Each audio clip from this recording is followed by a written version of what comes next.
उद्यापन इसलिए किया जाता है 26 एकादशी व्रत अथवा 26 महीने अथवा 26 वर्ष, इतने दिन तक यदि हम एकादशी व्रत कर लें तो हम एकादशी उद्यापन इसलिए करते हैं ताकि हमने जितनी एकादशियों का व्रत किया है उन सब का फल हमको प्राप्त हो जाए, इसीलिए एकादशी उद्यापन किया जाता है।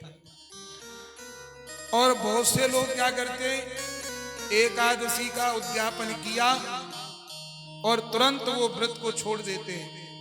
शरीर में यदि किसी प्रकार की बीमारी है, यदि कोई असमर्थता है, वो बात अलग है, रोगी के लिए छूट है।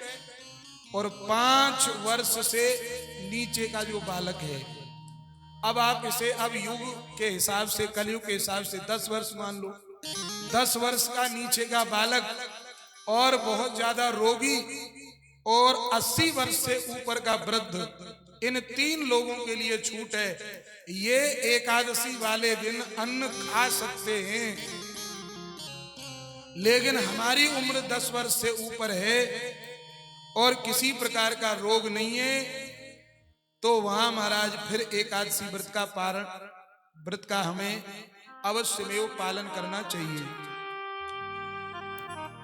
अब महाराज एकादशी वाले दिन व्रत की विधि क्या है? विधि ये है कि 10वीं के दिन एक बार भोजन कर लो और फिर एकादशी के दिन व्रत करो भगवान का, भगवान को पंचामृत से स्नान कराओ और फिर द्वादशी के दिन भगवान को दूध से स्नान कराओ और फिर द्वादशी के दिन भोजन करके फिर संध्या काल में भोजन न करे। इस प्रकार से एकादशी व्रत हमको पालन करना चाहिए। अब मैं बता दूं 3 प्रकार की एकादशी होती हैं। अब ये बात बड़े ध्यान से समझना आप।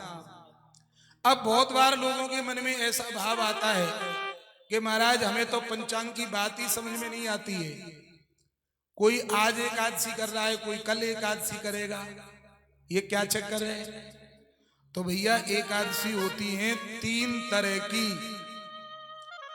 एक होती है 10वीं विद्या। ये 10वीं विद्या का मतलब क्या है? 10वीं विद्या का मतलब ये है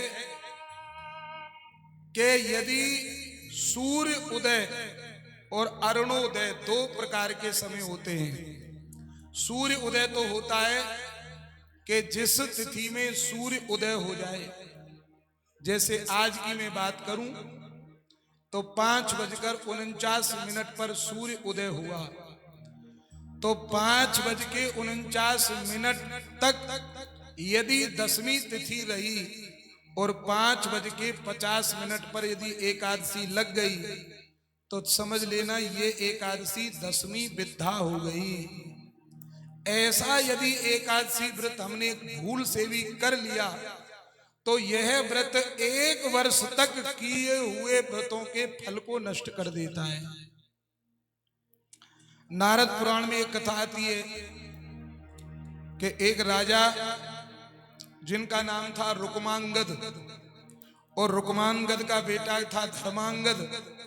रुक्मांगद ने अपने राज्य में ऐसा नियम लगा दिया कि 10 वर्ष से नीचे जो व्यक्ति 10 वर्ष का हो गया वो, और 80 वर्ष का जो है वहां तक सब लोग एकादशी व्रत का पालन करेंगे। यदि कोई अन्न खाता हुआ पकड़ा गया तो उसे दंड दिया जाएगा। और धीरे धीरे महाराज राजा ने अपनी पूरी प्रजा को ऐसा भक्त बना दिया कि पूरा यमलोक खाली हो गया। और यमराज गए ब्रह्मा जी के पास और बोले महाराज हमारा तो सब धंधा पानी बंद हो गया। क्यों? कोई यमलोक में नहीं आता है, पूरा यमलोक खाली पड़ा है। क्यों? बोले ये राजा इतना धर्मात्मा है कि सभी प्रजा को इसने इतना धर्मात्मा बना दिया कि अब कोई यमलोक में जाता ही नहीं है। तो ब्रह्मा जी बोले चिंता मत करो, मैं तुम्हारी व्यवस्था करता हूं।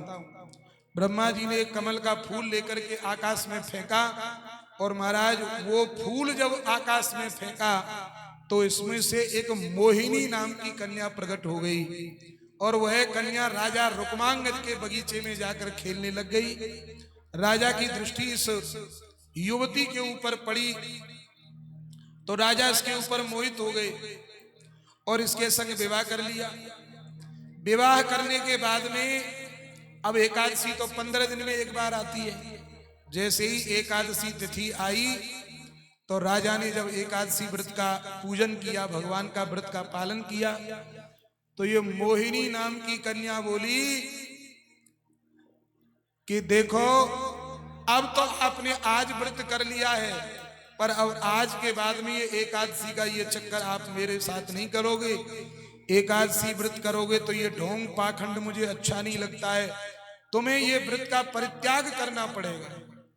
राजा ने कहा, हे भगवान, ये कहां से मुसीबत पकड़ के ले आए हम, ये तो हमारे व्रत को ही खंडित करना चाहती है।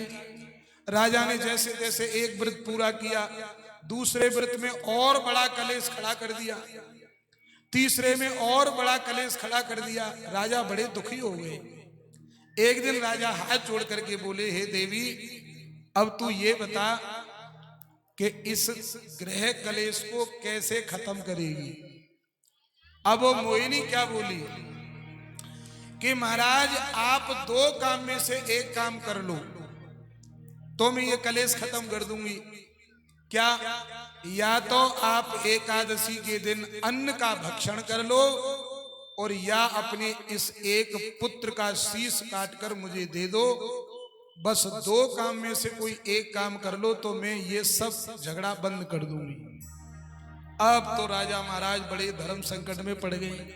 क्या करूं, मेरा एक ही पुत्र है, बड़ा धर्मात्मा है।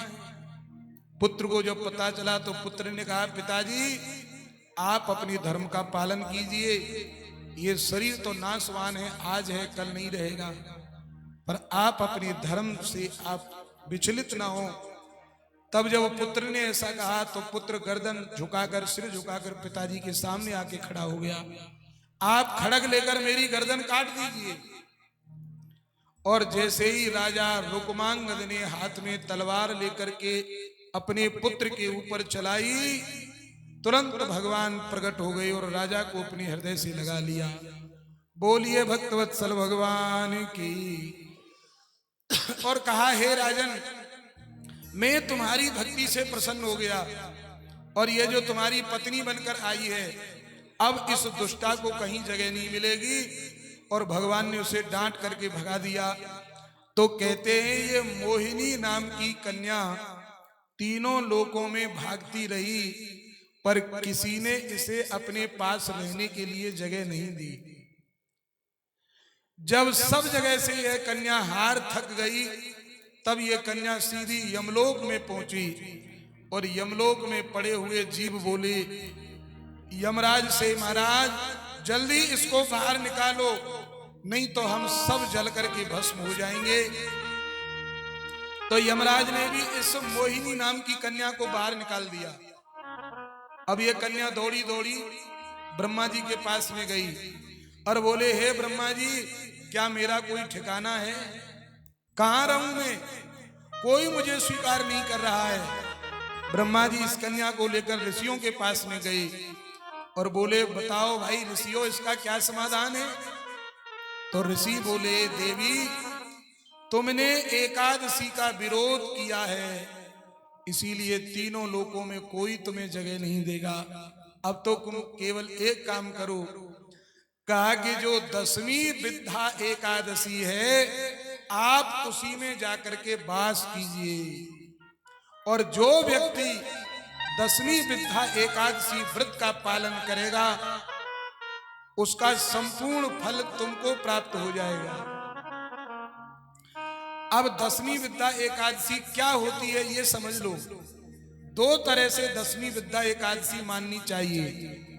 अभी अभी मैंने बताया एकादशी का निर्णय दो तरह से होता है। एक होता है अरुणोदय और दूसरा होता है सूर्योदय।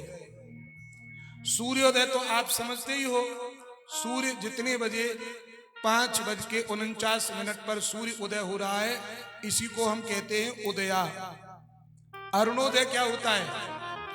अरुणोदय होता है सूर्य उदय के 4 घड़ी पहले, इसको कहते हैं अरुणोदय। सूर्य उदय के 4 घड़ी पहले प्रमाण है इसका कि सूर्य उदय के 4 घड़ी पहले जो समय होता है उसी को हम कहते हैं अरुणोदय। 4 घड़ी का मतलब है 24 मिनट बराबर 1 घड़ी, और 4 घड़ी बराबर 96 मिनट, और 96 मिनट बराबर 1 घंटा 36 मिनट। मान लीजिए सूर्य उदय हो रहा है 6 बजे, तो 1 घंटा निकाल दो, 5 बज गए, और 36 मिनट निकाल दो तो 4:30 बजे तक यदि 10वीं तिथि है और हमने उस एकादशी व्रत का पालन कर लिया तो वह एकादशी 10वीं विद्या मानी जाएगी। ठीक है। अब इसमें दूसरी बात और समझ लो कि यदि अरुणोदय के समय एकादशी तिथि हुई और भले ही वो एकादशी तिथि 30 मिनट की हो और पूरे दिन फिर द्वादशी हो, तो यह व्रत सबसे उत्तम माना गया है। अब इसमें निम्मार्क और स्मार्त का कोई झगड़ा नहीं है। बोले बाबा जी की आज है और हमारी कल है, ऐसा कोई बात नहीं है।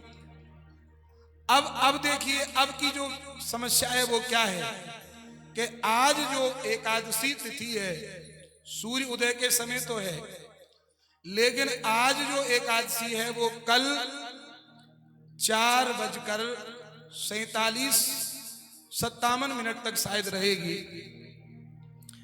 आप 4:30 मान लीजिए, और 4:30 बजे तक अरुणोदय में एकादशी है और उसके बाद फिर द्वादशी लग जाएगी।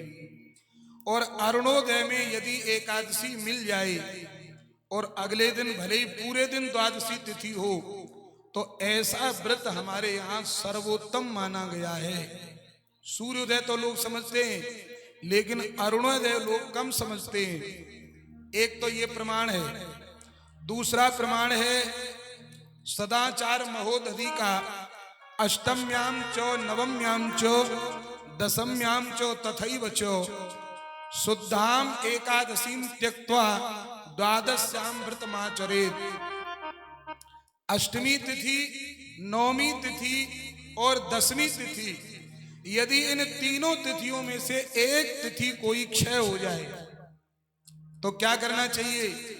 भले ही एकादशी सूर्य उदय से लेकर सूर्यास्त तक है, पर ऐसी एकादशी का हमें परित्याग कर देना चाहिए, भले ही हमें व्रत पूरा द्वादशी में क्यों ना करना पड़ जाए। अब बहुत लोग क्या कहते हैं कि महाराज बनारस वालों की एकादशी तो आज है, दिल्ली वालों की एकादशी कल है, बंबई वालों की एकादशी में और अंतर आएगा। क्यों आएगा? ये अंतर आता है सूर्य उदय के कारण, और सूर्य उदय से ही अरुणोदय का समय निश्चित होता है। तो भैया आज की एकादशी हम लोगों ने इसलिए नहीं की क्योंकि आज अरुणोदय में एकादशी है, कल अरुणोदय में एकादशी है, और आज अरुणोदय में एकादशी तिथि का स्पर्श नहीं है। तो कल हमें अरुणोदय में एकादशी मिलेगी और दूसरे दिन द्वादशी मिलेगी। अब मान लीजिए आज यदि अरुणोदय में एकादशी मिल भी गई तो फिर द्वादशी नहीं है, और यदि कल अरुणोदय में एकादशी है तो पूरे दिन एकादशी मान्य होगी। तो आज जो लोग व्रत कर रहे हैं तो कल उनको फिर पारण करना पड़ेगा, और यदि कल पारण होगा तो वो पारण एकादशी में ही माना जाएगा। इसीलिए इन्हीं सूत्रों के कारण एकादशी को कल ही निर्जला एकादशी को मान्य किया है। लेकिन आज जो लोग व्रत रह चुके हैं उनका हम विरोध नहीं कर रहे हैं। आज जिन लोगों ने व्रत कर लिया है तो भले ही वो आज व्रत कर ले, और कल यदि करना चाहें तो कल भी व्रत कर सकते हैं। जैसे आज बहुत सी जगह क्या हुआ है, आज भी फलार किया है लोगों ने और कल भी फिर लोग निर्जला रखेंगे। लेकिन आज यदि कोई व्यक्ति निर्जला एकादशी का व्रत करता है तो फिर कल भी उसे आधे दिन तक कम से कम निर्जला व्रत का पारण व्रत करना पड़ेगा, और यह हम लोगों के लिए असंभव होगा। प्रेम से कहिए जय श्री राधे। लेकिन महाराज 10वीं विद्या एकादशी का कभी भी पालन नहीं करना चाहिए। गांधारी माता कहती है कि मैंने 10वीं वृद्धा एकादशी व्रत को किया, इसी पाप कर्म के कारण मैंने अपने 100 पुत्रों को मरते हुए देखा, इसलिए 10वीं वृद्धा एकादशी कभी नहीं करनी चाहिए। बोलिए भक्तवत्सल भगवान की। तो इसमें और भी बहुत सारे प्रमाण हैं, अब ये सभी प्रमाणों को कहना समय हमारे पास इतना नहीं है, तो आइए अब हम लोग